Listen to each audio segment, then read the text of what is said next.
Hello everyone, glad to be your presenters in today's lesson. In this next occasion, we would like to explain about direct method. But before that, let us introduce ourselves.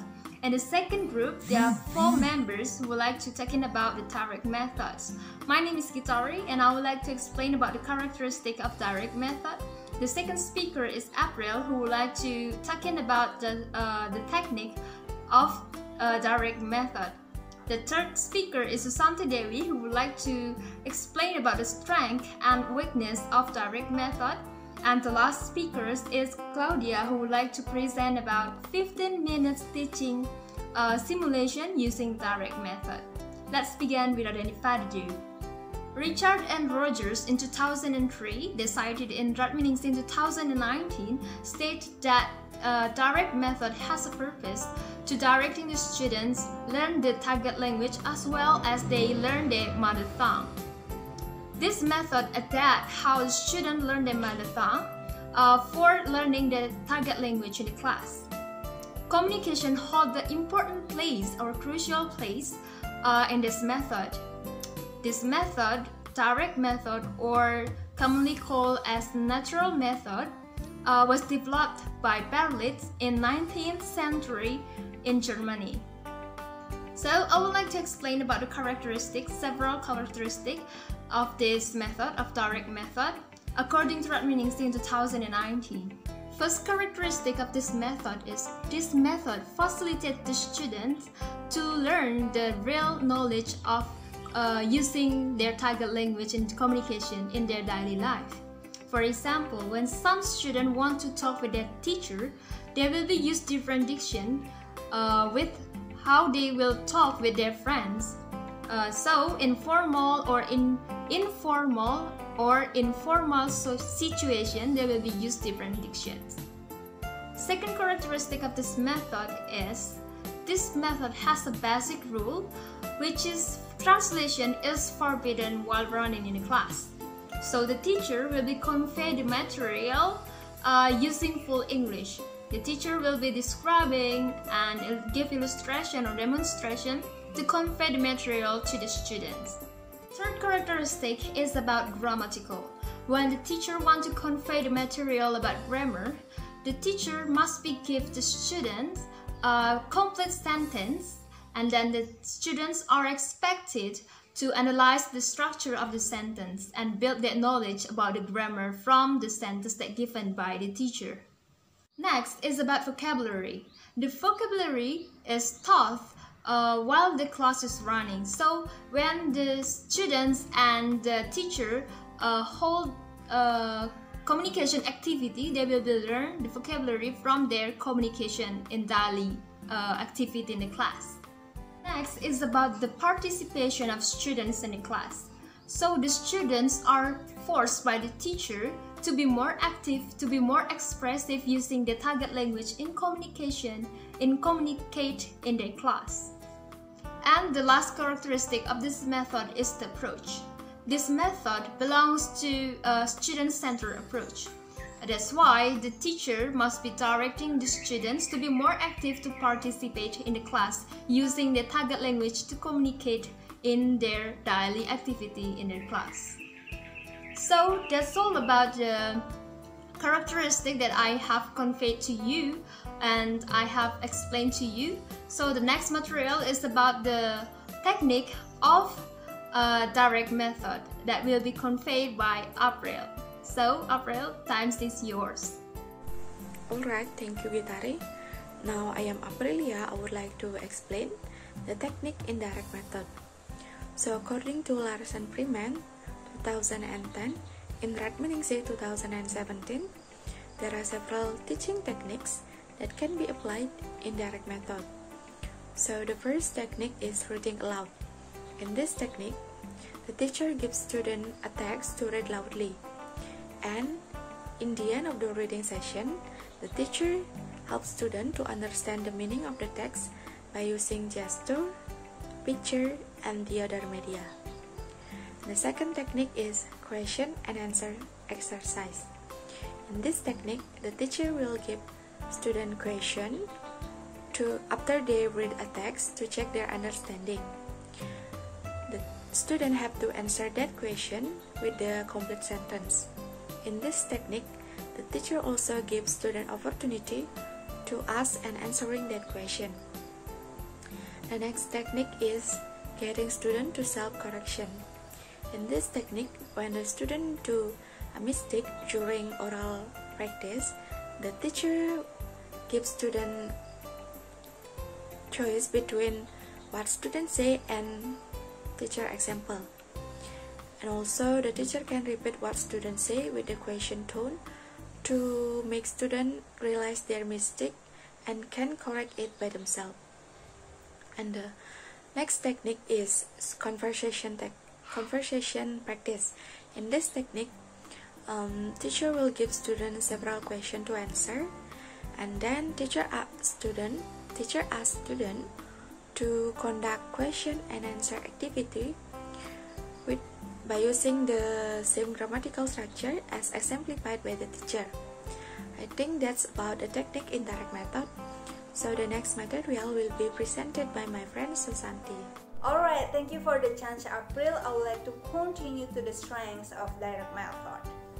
According to Ratminingsih 2019, there are 4 strengths of direct method. The first one is about direct method, or it can be said also as natural method that teach about target language similarly when students learn their mother tongue.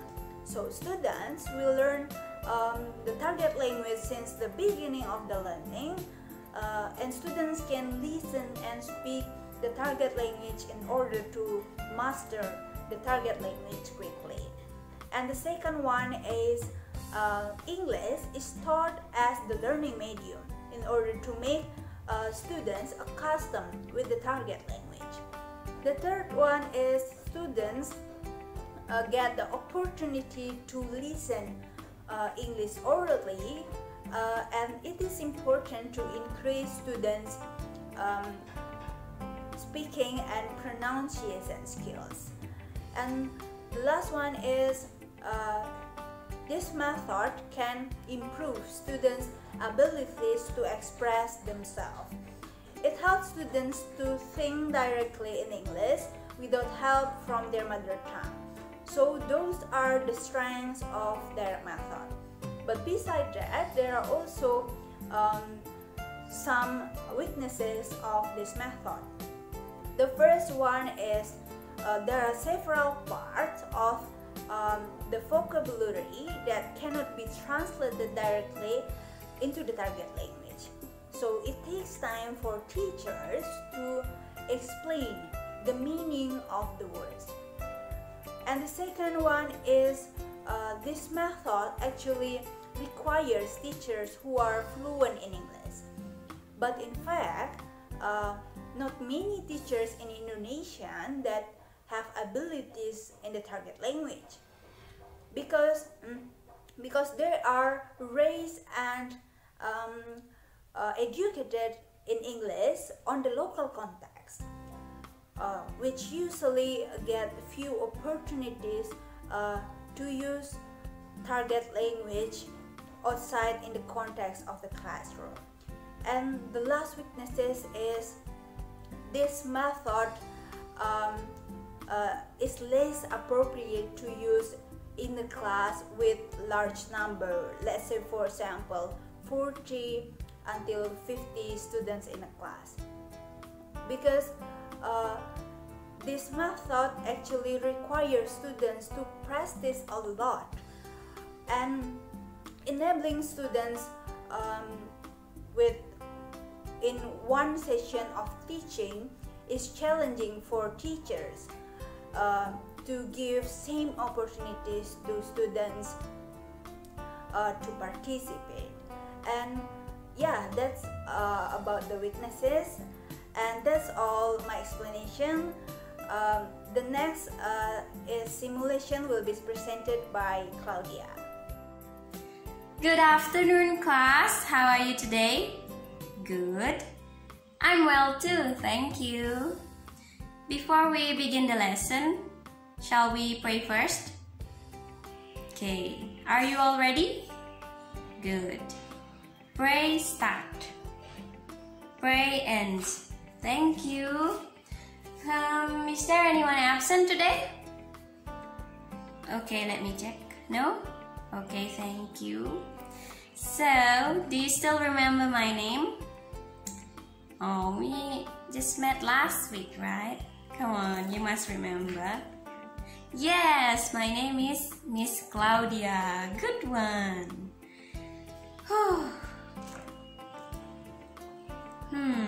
What do you think about the weather this afternoon? Yes? You? What's your name again? Oh yeah, Intan. Yes, it is very hot. Anyone else? Yes? Hot and humid. Yes, well, you are all right. It is very hot. So, by the way, can anyone guess what we are going to learn today? No? I have just given you a clue. Okay, it's alright. So, we are going to learn about asking and giving opinion. Does anyone know what the expressions are? Yes? You want to try? Okay, what is asking or giving opinion? Okay, you can start with just asking. Yep. Please use English. Thank you. Okay, what it is? Yeah, so asking and giving opinion, both of them are expressions. So in asking, you ask someone about their opinion, and then giving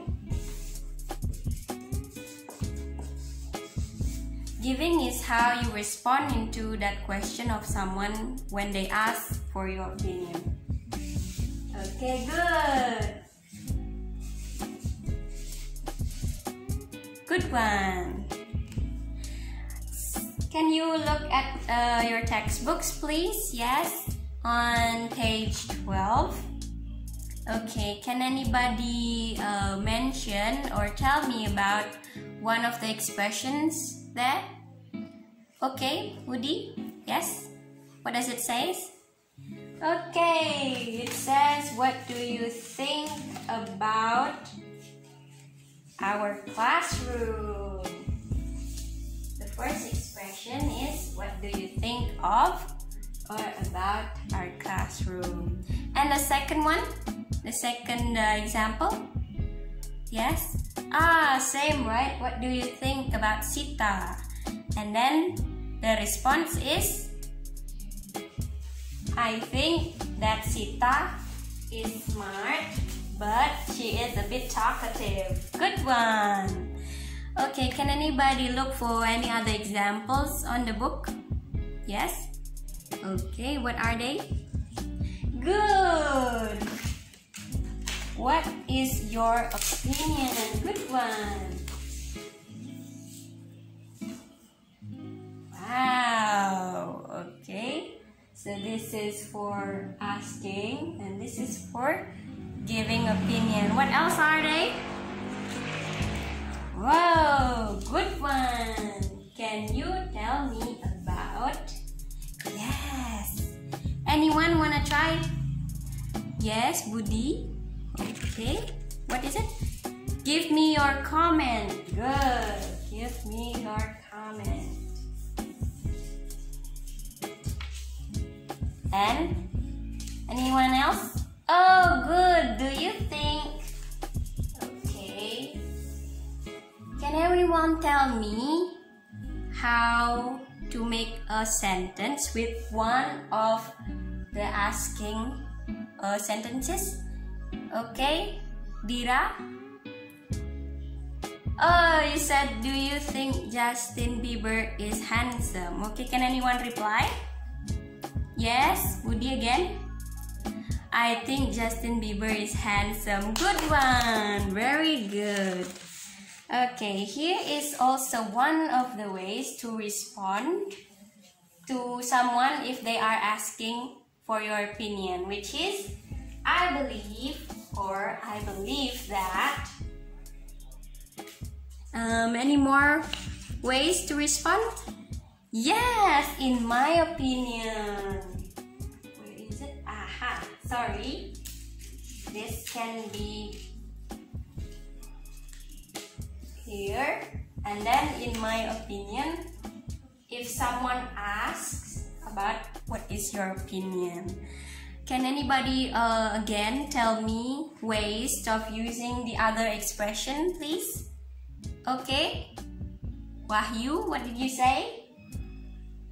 Give me your comment of TikTok videos. Wow, good one. And can anybody answer Wahyu's questions? Yes. Utomo, what did you say? You said my comment is TikTok is entertaining. Wow, good. You are also great. Now, what I want you to do is, with these expressions that are given, please make a group. Well, consist of you 2 pairs. How many are they? 1, 2, 3, 4, 5. Okay, there are 20 students here, and you need to make a dialogue, okay, with your what you call it, with your mate next to you, with your friend next to you. Yes, work in pairs and make a dialogue that consists of these expressions. Okay, yes. Okay, good. And then next week you need to present them. You need to present the dialogue in front of the class, okay? So, is there any question for today's lesson? No? Okay, so sometimes in asking or giving opinion is when you are talking about someone.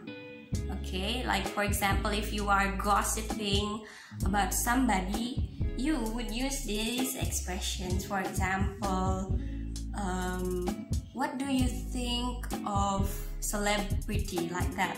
What do you think about Intano? What do you think about our teacher, maybe? So it's like it's used when we are trying to ask someone's opinion about someone, or even like an object. Okay, so it is useful. These expressions are useful to tell you about something. And then giving opinion, as you know, these are the ways to respond, right? Okay, is it clear for today? Yes. Okay, so Wahyu is a bit confused, right? Which one are you confused about? Oh yes, you can actually, for example, if you ask that what is your opinion, but you reply with I believe that, yes, it's all related, it's alright. You can ask using one of these questions, and then you also are free to choose one of the giving opinion examples, okay? So that is all for today. Remember about the task, which is work in your group. Yes, work in your group, and then the topic can be anything. You can use any topic that you like. Maybe it's education or about social or anything. It's okay. Or even about today's phenomenon. It's okay. It's free as long as you use those expressions. Okay, let me conclude the lesson for today. So asking and giving opinion is used to express if you would like someone's opinion and how you respond to those questions. Is it clear for now? Okay, thank you. And remember to check your textbooks all for any other expressions that are there. Okay. That is all for today. So we start the class with prayer, and we will end it too with prayer. Okay, pray start, pray ends. Thank you all. See you for the next meeting. Yes. Okay. Bye.